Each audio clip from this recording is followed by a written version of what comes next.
Net zero game changers. The Australian economy can achieve net zero carbon emissions by 2050.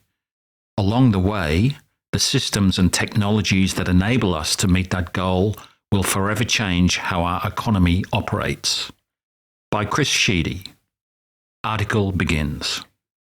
For Australia to reach net zero by 2050, we will need to drastically change how we perceive both our land and sea use, says Associate Professor Simon Smart of the University of Queensland School of Chemical Engineering. Smart, who is also a Director of Net Zero Australia and a member of the Dow Centre for Sustainable Engineering Innovation, explains how significant pieces of land will need to be used to house solar and wind farms. He says, "We have dubbed them solar Tasmanias because each one will be roughly the size of Tasmania. There will be 6 of them spread across the northwest of Western Australia, the Northern Territory and Queensland. They will likely bring stark changes to the landscape." Net Zero Australia is a multi-year study being conducted in a partnership between the University of Melbourne, the University of Queensland, Princeton University in the USA, and the international management consultancy Nous Group.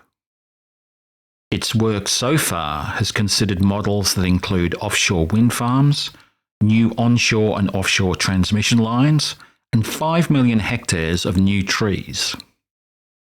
Smart says, "All this work is scenario-based and is not predicting the future, but I would consider it the most detailed look at net zero pathways and scenarios for Australia."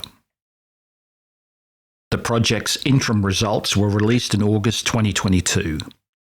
The report is a fascinating roadmap of the decarbonisation pathways and infrastructure requirements to achieve net zero by 2050.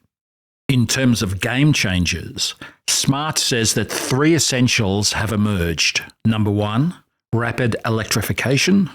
Number 2, carbon capture, utilisation and storage. And number 3, clean energy for export. Smart says the 6 solar Tasmanias scenario, described in Net Zero Australia's interim report, would generate about 3 terawatts of solar and wind power. That's about 60 times the current national electricity market. Smart explains, if it was for the domestic economy only, then we'd need renewable generation that is about 7 to 9 times the size of the current electricity market.